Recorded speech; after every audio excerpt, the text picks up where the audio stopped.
নমস্কার, আমি doctor S A Mallick. আজকে আমরা ডায়াবেটিক রেটিনোপ্যাথি নিয়ে আলোচনা করছি।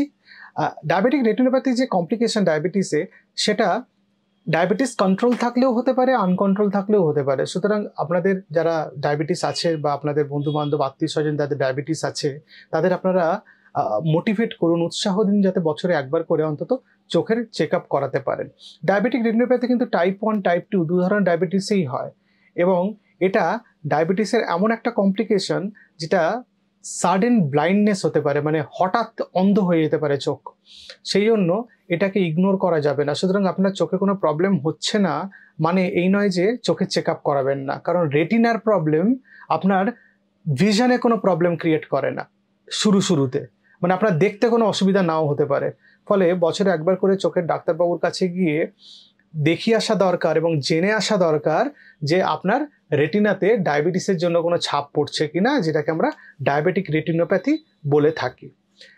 ডায়াবেটিক রেটিনোপ্যাথি পরীক্ষা করতে গেলে চোখের পাওয়ার চেক আপ নয়, যেটা আমরা গিয়ে লেখা দেখি, চশমা পরে বড় দেখাচ্ছে, ছোট দেখাচ্ছে, আবছা বা ঝাপসা, সেরকম লেখা পড়ার বা দেখার চেক আপ নয়। কিন্তু এই চেক আপটার জন্য আমাদের চোখের ড্রপ দিতে হয়, চোখের মণি বা পিপুলারি অ্যাপারচার যেটা, সেটাকে বড় করতে হয় এবং তার মধ্যে দিয়ে আলো ফেলে এবং লেন্সের সাহায্যে রেটিনা চেক আপ করতে হয়। এটা ডাক্তারবাবুরা করে থাকেন সাধারণত।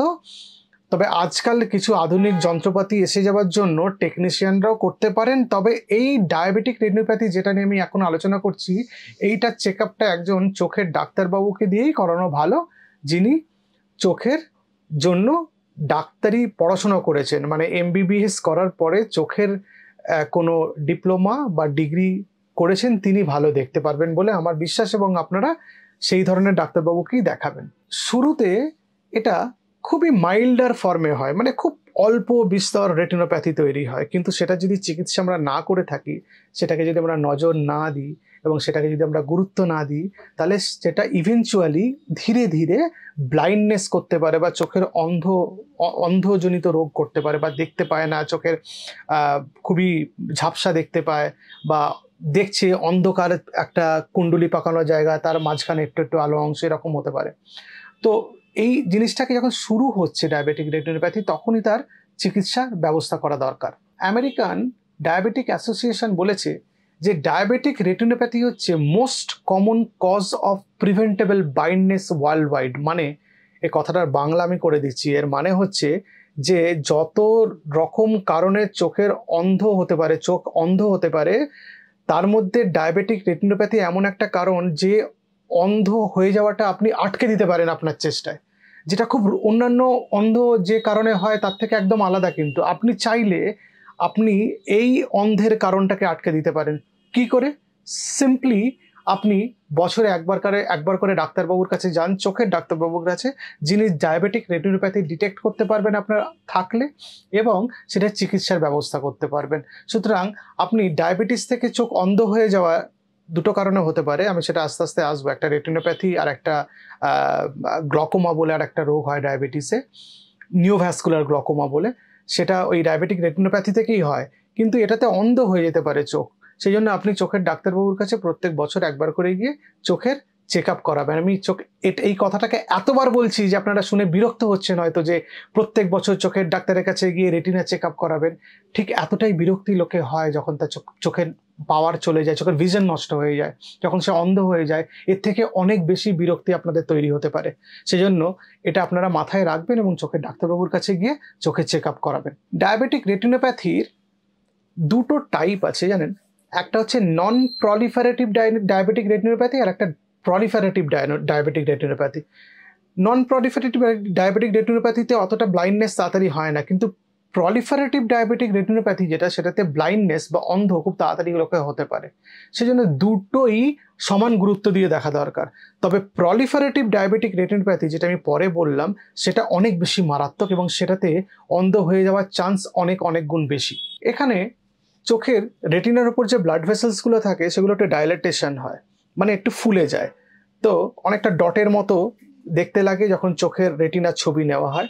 এবং দেখা গেছে যে এই ডটগুলো কখনো কখনো আর একটু বড় হয় এবং কোনো জায়গায় ব্রেকেজ হয়ে যায়, মানে ব্লাড ভেসেলসটা আটকে গেল বা কোনো জায়গায় একটু ব্লিডিং হলো অল্প চোখের মধ্যে, তো এগুলো চোখের পরীক্ষা করলে জানতে পারা যায় আর কি। তো চোখের পরীক্ষাটা করাটা ভীষণ জরুরি এগুলো ডিটেক্ট করার জন্য। প্রলিফারেটিভ ডায়াবেটিক রেটিনোপ্যাথিতে চোখের মধ্যে নতুন নতুন রক্তবাহ তৈরি হয়, তারা আমাদের ভিশনটাকে আটকে দিতে পারে। আর নতুন যে রক্তবাহগুলো তৈরি হয় এগুলো ইম্যাচিওর, এগুলো পরিণত হয়নি এই ভেসেলসগুলো বা রক্তবাহগুলো, এগুলো যে কোনো সময় ফেটে গিয়ে ব্লিড করে যেতে পারে, সেগুলোকে রেটিনাল হেমারেজ বলে। এই রেটিনাল হেমারেজ হলে আমাদের, বা ভিট্রিয়াস হেমারেজ বলে, সেগুলো হলে আমাদের চোখে দেখতে অসুবিধা হবে, আমরা দেখতে পাবো না। সুতরাং যত তাড়াতাড়ি এটাকে ডিটেক্ট করা যাবে তত ভালো, তত আপনি এই ফার্দার কমপ্লিকেশনসগুলো আটকে দিতে পারবেন। যদি কোনো কারণে আপনি দেখলেন যে চোখের সামনে একটু কালো কালো স্পট ঘুরে বেড়াচ্ছে, বা সাদা স্পট ঘুরে বেড়াচ্ছে, বা ফ্ল্যাশি লাইট চলে এলো, বা একটু চোখে দেখতে ঝাপসা মনে হচ্ছে, অথবা কোনো কারণে হট করে চোখটা একটু অন্ধকার হয়ে গিয়ে তারপর আবার ভালো করে দেখতে পাচ্ছেন, এরকম জিনিসগুলো যদি আপনার মনে হয়, তো এটাকে জাস্ট ইগনোর না করে আপনি যদি একজন ডাক্তারবাবু দেখিয়ে নেন, তাহলে আপনি জিনিসগুলো আটকে দিতে পারেন। এগুলো খুব সিম্পল পরীক্ষা করে এই ব্যাপারগুলো ডিটেক্ট করা যায়, এবং ওদের চিকিৎসাও খুব সিম্পল। সুতরাং এটা আপনাদের নজর রাখতে হবে এবং খেয়াল করতে হবে এটাকে। তো কতজনের এরকম ডায়াবেটিক রেটিনোপ্যাথি হতে পারে? দুটো স্টাডিতে দুটো ডিফারেন্ট রিপোর্ট বলেছিল। 2016 সালে যে রিপোর্টে বলা আছে সেটাতে 44% টোটাল ডায়াবেটিক পেশেন্টদের এই রেটিনোপ্যাথি হতে পারে। 2017তে বলেছে 24.6% পেশেন্টদের এই ডায়াবেটিক রেটিনোপ্যাথি হতে পারে। সুতরাং একটা হিউজ নাম্বার যাদের ডায়াবেটিক রেটিনোপ্যাথি হতে পারে। আর এই ডায়াবেটিক রেটিনোপ্যাথি খুব কমন যাদের ডায়াবেটিক কিডনি ডিজিজ আছে। ডায়াবেটিস থেকে যাদের কিডনির প্রবলেম হয়েছে তাদের রেটিনোপ্যাথিও দেখতে পাওয়া যায়। সুতরাং যাদের কিডনির প্রবলেম আছে তারা বেশিবার করে, বছরে একবারের জায়গায় দুবার করে হলেও চোখের ডাক্তারের কাছে যান এবং রেটিনার পরীক্ষা করান। যাদের আগে থেকে ডায়াবেটিসের প্রবলেম আছে কিন্তু তারা প্রেগনেন্সি নিতে চান, আমি আমাদের মা বোনেদের কথা বলছি, তারা প্রেগনেন্সি নেওয়ার আগে কিন্তু আপনার রেটিনা চেক আপ করবেন। আমি জেস্টেশনাল ডায়াবেটিসের কথা বলছি না, আমি টাইপ 2 ডায়াবেটিস কথা বলছি। সব মহিলাদের প্রেগনেন্সি নেওয়ার আগেই টাইপ 2 ডায়াবেটিস আছে, তারা কিন্তু প্রেগনেন্সি নেওয়ার আগে একবার রেটিনা চেক আপ করবেন, বা হঠাৎ প্রেগনেন্ট হয়ে গেলে রেটিনাটা চেক আপ করবেন। কারণ প্রেগনেন্সিতে যদি কারো প্রি এক্সিস্টিং ডায়াবেটিক রেটিনোপ্যাথি থাকে, মানে ডায়াবেটিক রেটিনোপ্যাথি প্রেগনেন্সির আগে থেকে যা থাকে, প্রেগনেন্সিতে সেটা আর একটু খারাপ অবস্থায় যায়, আর একটু বেড়ে যায়, সেটা সেইটার চিকিৎসার ব্যবস্থা করতে হবে। বা অ্যাডভান্স যাদের ডায়াবেটিক রেটিনোপ্যাথি আছে তাদের প্রেগনেন্সি না নেওয়াটাই ভালো, বা প্রেগনেন্সি নেওয়ার আগে গাইনোকোলজিস্ট বা অবস্টেট্রিশিয়ান এবং অপথ্যালমোলজিস্ট মানে চোখের ডাক্তারের পরামর্শ নিয়ে তারপর প্রেগনেন্সি নেওয়া দরকার। এটা খুব ইম্পর্টেন্ট একটা পয়েন্ট আপনাদের সঙ্গে আমি শেয়ার করলাম। একজন ডাক্তারবাবু আপনাকে ক্লিনিক্যাল টেস্ট করে, চোখের ড্রপ দিয়ে চোখের মনি বড় করে তার মধ্যে দিয়ে আলো ফেলে লেন্স দিয়ে রেটিনা চেক আপ করেও বলে দিতে পারেন যে আপনার রেটিনোপ্যাথি আছে কিনা।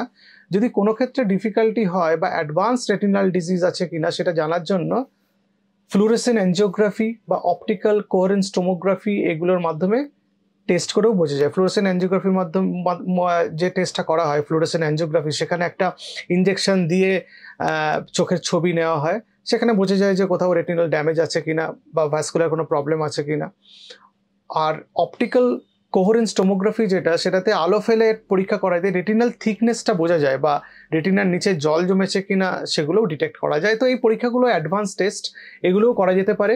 কিন্তু বেসিক হচ্ছে আপনি একজন ডাক্তারবাবুর কাছে গিয়ে আপনার বলবেন কথাটা যে আমি রেটিনা চেক আপ করতে এসেছি, আমি ডায়াবেটিক, আমার ডায়াবেটোলজিস্ট বলেছেন যে আমার বছরে একবার করে রেটিনা চেক আপ করা দরকার, অথবা আমি জেনেছি সোশ্যাল মিডিয়াতে যে ডায়াবেটিস থাকলে বছরে একবার করে চোখের পরীক্ষা করা দরকার, সেই জন্য আমি আপনার কাছে এসেছি, আপনি আমার রেটিনা পরীক্ষা করে আমাকে সেটা জানিয়ে দিন। 3 ভাবে চিকিৎসা করা হয় ডায়াবেটিক রেটিনোপ্যাথি। একটা ইনজেকশন আছে, একটা হচ্ছে লেজার, আর একটা হচ্ছে সার্জারি। ইনজেকশন যেগুলো আছে সেগুলোর মধ্যে বেভাসিজুম্যাব, র্যানোভিজুম্যাব এগুলো আছে, যেগুলো অ্যান্টিভ্যাসকুলার এন্ডোথেলিয়াল গ্রোথ ফ্যাক্টর, সেগুলো চোখের মধ্যে ইনজেকশন দেয়। আপনারা জানেন, এগুলো শুনেছেন যে অনেকে ডায়াবেটিক চোখের ইনজেকশন নিতে যান। আর একটা লেজার, লেজারের মধ্যে লেজার ফটোকোয়াগুলেশন আর কি, সেটার মাধ্যমে যে ব্লাড ভেসেলসগুলো আছে সেগুলোকে সিল করে দেওয়া হয় এরকম। সেটা একটা আলোর মতো জিনিস চোখের মধ্যে ফেলে সেটা করা হয়। এটা একটা স্ক্যাটার্ড লেজার হয়, একটা ফোকাল। স্ক্যাটারটা হচ্ছে ওই লিকেজটাকে আটকে দেয়, আর ফোকাল যেটা সিল করে দেয় ব্লাড ভেসেলস, সেগুলো তো আলাদা আছে। আর কারো যদি ভিট্রিয়াস হেমারেজ হয় বা রেটিনাল ডিটাচমেন্ট হয় সেগুলোর জন্য সার্জারি লাগে। তো মোটামুটি এটা হচ্ছে এইভাবে চিকিৎসা করা হয় আর কি। কিন্তু বেসিক কথাটা হচ্ছে চোখের ডাক্তারবাবুর কাছে আপনাকে বছরে একবার করে যেতে হবে, চোখের কোনো প্রবলেম না থাকলেও। সো ডায়াবেটিক রেটিনোপ্যাথির কি কি কমপ্লিকেশন হতে পারে? ডায়াবেটিসের কমপ্লিকেশন ডায়াবেটিক রেটিনোপ্যাথি। ডায়াবেটিক রেটিনোপ্যাথিটা তো কমপ্লিকেশন কিছু থাকতে পারে। মেনলি 3টে কমপ্লিকেশন হয়। একটা হচ্ছে ডায়াবেটিক ম্যাকুলার এডিমা বলে, সেটা ওই চোখের মাঝখানে যে আমাদের চোখে ম্যাকুলা বলে একটা জিনিস থাকে, সেখানটা ফুলে যায় এবং দেখতে অসুবিধা হয়। একটা নিওভ্যাসকুলার গ্লকোমা, আমি যেটা শুরুতে বলছিলাম যে চোখের যে অ্যাঙ্গেল, চোখের মধ্যে একটা অ্যাঙ্গেল আছে যেখান থেকে আমাদের চোখের ফ্লুইডটা ড্রেন্ড হয়ে বাইরে বেরিয়ে আসে।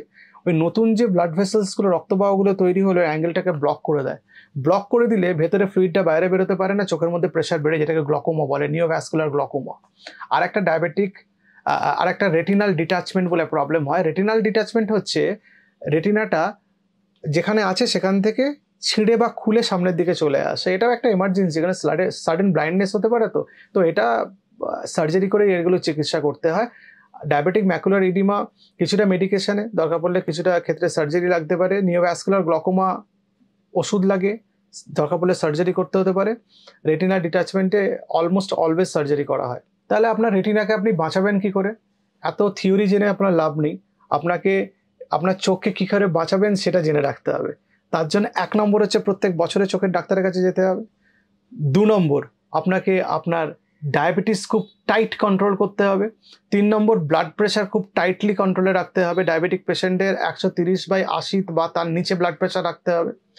4 নম্বর, আপনার কোলেস্ট্রল খুবই ভালো করে কন্ট্রোলে রাখতে হবে। আপনার এলডিএল 100-র নিচে রাখা ভালো, ট্রাইগ্লিসারাইড 200-র নিচে রাখা ভালো। তাতে আপনার রেটিনার ড্যামেজ খুব কম হবে। আর স্মোকিং করবেন না, তাতে রেটিনা খারাপ হয়।